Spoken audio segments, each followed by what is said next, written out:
গল্প হলেও অতি বাস্তব একটি ঘটনা নিয়ে হাজির হয়েছি আজ আমি।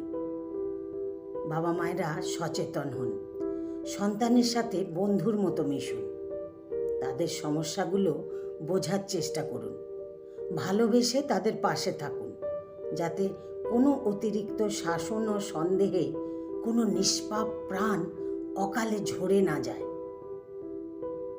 আমার গল্পটি ভালো লাগলে লাইক কমেন্ট করবেন, আর এরকম নতুন নতুন বাস্তব গল্প শোনার জন্য আমার চ্যানেলটিকে সাবস্ক্রাইব করে আমাকে উৎসাহ দেবেন। ধন্যবাদ। শুরু করছি আজকের গল্প। রিশাকে আমি চড় মারার সাথেই ওর দাদু আমার শাশুড়ি মা একসাথে চিৎকার করে উঠল, তুমি এটা কি করলা বৌমা? এত বড় মেয়ের গালে এক ঘর মানুষের সামনে চড় মারলা, তাও আমার সামনে? কাণ্ডজ্ঞান হারিয়ে বসে আছো নাকি? রাগে আমার গা কাঁপতে থাকে। আমি রিশার হাত ধরে টেনে ওকে ঘরে এনে দরজা লাগিয়ে দিই। আমার শাশুড়ি ননদ দরজা ধাক্কাতে থাকে, আমি পাত্তা দেই না। মেয়েকে চিরুনি দিয়ে মারতে মারতে বলতে থাকি, অসভ্য মেয়ে, তুমি বড় হয়েছো না? সবে ক্লাস 9-এ উঠেছো, এত বড় তুমি হয়েছো যে স্কুলে না গিয়ে বাইরে ঘুরে বেড়াও। আজ আসুক তোমার বাবা, তখন তোমার ব্যবস্থা করব। লেখাপড়ার তো এই না সিঁড়ি, ভাইকে দেখে তো শেখো নাই কিছু। আমার ছেলে নখেরও যোগ্যী না তুই।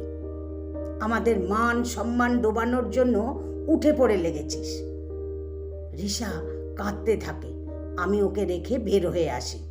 ওর রুমে গিয়ে সব তোলপাড় করি। টেবিলের ড্রয়ার, আলমারি, তোশকের নিচে, ব্যাগের ভেতর, বইয়ের তাকে কিছু না কিছু তো আছেই। ইদানিং প্রায় টাকা চায়, এই সেই অছিলায়। ছোট মানুষ গুরুত্ব দেই নাই, এখন বুঝতেছি ও টাকা চায় কেন। কিছু একটা তো আছেই। আমার শাশুড়ি ডাকতে থাকেন, বৌমা দুপুর 3টা বাজে, বাড়িতে মেহমান, সে খেয়াল আছে তোমার? ভাত দাও না কেন টেবিলে? জামাইকে কি না খাওয়াইয়ে রাখবা? আমি খাবার দিতে চাই। আমার ননদ বলে, ভাবি রিশাকে ডাকো। না, ওর ভাত বন্ধ। বৌমা জিদ করো না, রিশাকে ডাক দাও। মা, বেয়াদপি নেবেন না, আর নিলেও আমি নিরুপায়। আজ দুপুরে রিশার ভাত বন্ধ, ওর বাবা আসুক। রাফি বাবা, টেবিলে আয়সো না, পরে পড়িস, না খেলে পড়াশোনা করবি কি করে? আমার ননদ রাগ করে খাবার রেখে উঠে যায়। সব কিছুতে বাড়াবাড়ি। আমার মেয়েকে আমি শাসন করব না আদর করব সেটা আমার ব্যাপার। বেড়াতে আসছে, 2 দিন থাকবে, চলে যাবে, তা না সব কিছুতে নাক গলানো চাই। রাফি রিশার বাবা ফিরল রাত 8টা নাগাদ। রিশার রুমের আলমারির কাপড়ের নিচে একটা ডায়েরি পেয়েছি। ডায়েরিটা বের করে নিয়ে এসে ওকে ওর রুমে পাঠিয়ে দিয়েছি। ওর দাদু খাবার নিয়ে অনেক সাদাসাদি করেছে, উনি খাবেন না। বেয়াদব হয়েছে মেয়েটা, রাগ দেখায়, জিদ করে। আজ ওর একটা ব্যবস্থা করব। চাকরি করলাম না শুধুমাত্র ছেলে মেয়েকে মানুষ করতে গিয়ে, আর এই মেয়ে কিনা তলে তলে আমার চোখকে ফাঁকি দিচ্ছে। আজ বাড়িতে ননদ নন্দাই আসায় আমি স্কুল থেকে আনতে যেতে পারিনি। রাফিকে পাঠিয়েছিলাম, ও নাকি গিয়ে রিশাকে পায়নি। মিনিট 10 পর রিকশায় ফিরতে দেখা যায় ওকে ওর বান্ধবীর সাথে। এত চালাক হয়েছে মেয়েটা, জানে যে আজ মা নিতে যাবে না, এই সুযোগ। ওর বাবাকে নাস্তা দিয়ে ডায়েরিটা নিয়ে বসি। নীল রঙের ডায়েরি, কখন লেখে ও আমার তো চোখে পড়ে না। এত চোখে চোখে রেখেছি ছেলে মেয়েকে, তাও চোখ ফাঁকি দিল। ছেলেটাকে মানুষ করতে পারলেও বোধহয় মেয়েটাকে পারলাম না। আমি ব্যস্ত হাতে ডায়েরিটা খুলি। প্রায় মাঝামাঝির দিকে একটা কবিতা লেখা হচ্ছে তাহলে আজকাল। অথচ পড়তে বসতে বললেই নানান বাহানা শুরু হয় তার। ঘুম পায়, মাথা ব্যথা, মনে রাখতে পারে না। কি করব আমি এই মেয়েকে নিয়ে? দিশাহারা লাগে আমার। পাতা উল্টাই, ছোট একটা লাইন, আমার রাতে ঘুম আসে না। পড়তে বসলে ঘুমে নাকি পড়ে যায়, অথচ লিখেছে তার রাতে নাকি ঘুম আসে না। প্রেম করছে না তো? শুনেছি প্রেমে পড়লে এমন অস্বাভাবিক অনেক কিছুই হয়। আমাদের সময় বাবা এসব ছিল না। আজকালকার ছেলে মেয়েদের তো এমন ভাব যেন বয়ফ্রেন্ড নাই বলতেই লজ্জা হয়। আমি আবারও পাতা উল্টাই। বাবাকে বললাম, বাবা আজ বাইরে খেতে নিয়ে যাবে? বাবা বলল, পড়াশোনায় মন দাও, আমি ফেরার সময় নিয়ে আসব। কি আনতে হবে মাকে বলে দিও আমাকে জানিয়ে দিতে। কেন, কি এমন হতো সবাই মিলে একটু বের হলে? স্কুল আর বাসা, বাসা আর স্কুল, দম বন্ধ লাগে আমার। আমি পরের পেজে যাই। মাকে আজ বললাম আমার কাছে ঘুমাও, মাও রাজি হলো না। অথচ প্রায় রাতে মা বাবার সাথে রাগারাগি করে আমার ঘরে এসে ঘুমায়, মাঝে মাঝে কান্না করে। আমি বুঝতে পারি, আমার ইচ্ছে করে মাকে জড়িয়ে ধরি, কিন্তু আমি জেগে আছি জানলে যদি বকা দেয়, তাই সাহস পাই না। আমি পাতা উল্টাতে থাকি। আমার পড়তে খুব কষ্ট হয়, মনোযোগ থাকে না, পড়লে কিছু মনেও থাকে না। যত দিন যাচ্ছে ততই সমস্যাটা বাড়ছে। মাকে বললে মা বলে পড়ায় মন নাই, তাই এসব অজুহাত দেখাই। ফুপি এসেছে, জেনি আপুও এসেছে। আমার খুব ইচ্ছে করে আমি জেনি আপুর সাথে গল্প করি, কিন্তু মা বেশিক্ষণ মিশতে দেয় না। বলে বড় বোনদের সাথে এত কিসের কথা, তুমি ছোট মানুষ, এখন পড়াশোনা করার সময়, আড্ডা দেওয়ার অনেক সময় পরে পাবে। আমার রাজু আঙ্কেলদের সাথে মিশতে ভালো লাগে না একদম। ওনার ছেলে জনি খুব অসভ্য ইঙ্গিত করে, কিন্তু আমি বাবাকে বলতে পারি না। বাবার ধারণা আমি তার বন্ধুদের সামনে নিজেকে অসামাজিক প্রমাণিত করতে চাই, তাই যেতে চাই না। মা আজ দাদুর সাথে খুব ঝগড়া করলো। তারা কেউ কাউকে দেখতে পারে না, সব সময় বাসায় একটা অশান্ত পরিবেশ। ফুপি আসলে ভালো লাগে আমার, কিন্তু ফুপি তো বেশি দিন থাকেন না। দাদু ফুপি আসলে মায়ের সাথে আরও ঝগড়া করে। মা প্রায়ই মামা বাড়ি চলে যেতে চায়। আচ্ছা, মা কি সত্যিই চলে যাবে? ভাইয়াকে মা বাবা অনেক ভালোবাসে, আমাকেও বাসে, কিন্তু ভাইয়াকে বেশি বাসে। আমারও ইচ্ছে করে আমি ভাইয়ার মতো ভালো রেজাল্ট করি, কিন্তু আমার তো পড়ায় মন থাকে না। আমার সারা দিন ঘুম পায়, কিন্তু সারা রাত ঘুম আসে না। ক্লাসে মন বসে না, শুধু ঘুম পায়। সেদিন তন্নিদের বাসায় সবাই গেল, কিন্তু আমি যেতে পারলাম না। বন্ধুরা নাকি সব নষ্টের গুরু। আচ্ছা, ওদের মায়েরাও কি একই কথা ভাবে? তাহলে আমরা সবাইকে নষ্ট করে দেব? কিন্তু কিভাবে? সারা ফোন করেছিল, মা পাশে বসে থাকে, কি যে অস্বস্তি হয়। একদিন না করেছিলাম বলে পুরো একটা সপ্তাহ ফোন ধরতে দিল না। মা আমাকে কী সব পোশাক পরায়, আমার ভালো লাগে না, কিন্তু মা বাবা কেউ বুঝতে চায় না, বলে আমি বেশি বোঝা শুরু করেছি।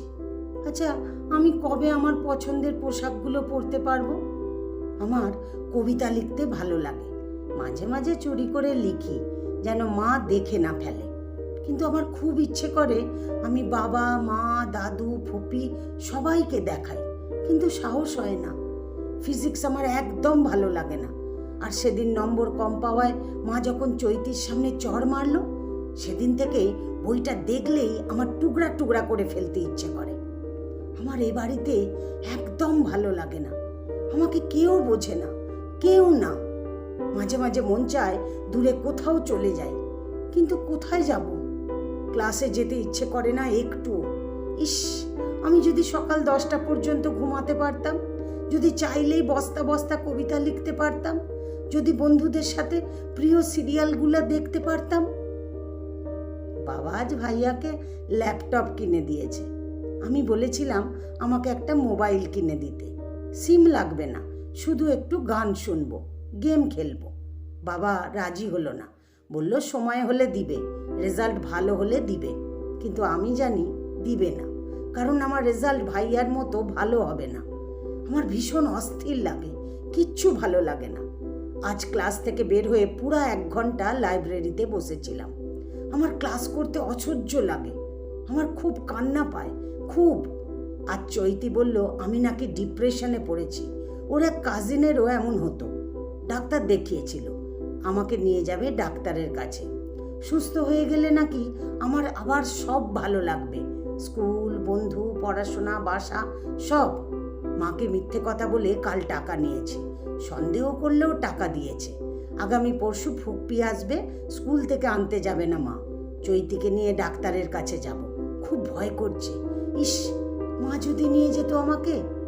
বাবাকে মাকে অনেক ভালোবাসি, ওরাও আমাকে ভালোবাসে, কিন্তু ওরা তো জানে না যে আমি কি করতে ভালোবাসি।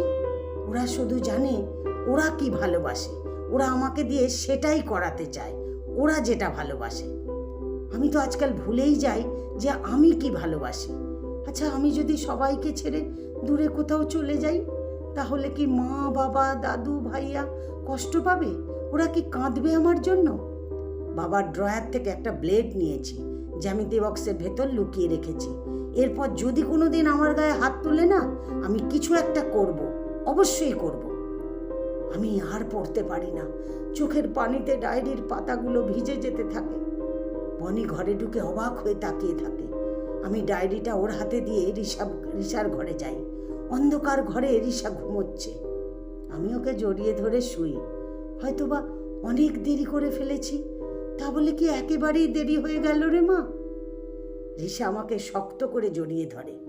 শেষ কবে মেয়েকে এমন দৃঢ় আলিঙ্গন করেছি মনে করতে পারছি না।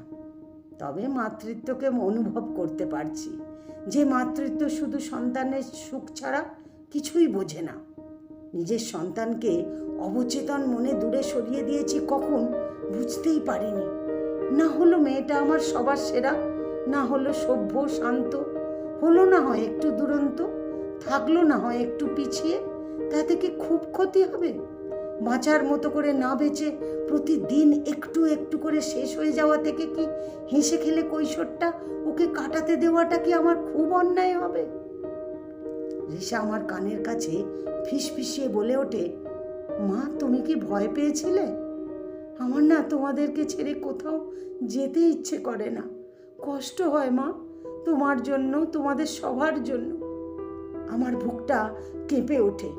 আচ্ছা, আজ যদি রিসা একটা ভুল করে বসতো, তাহলে আমরা হয়তো বা ভাবতাম বাবা মায়েরা তো একটু শাসন করবেই, তাহলে সুইসাইড।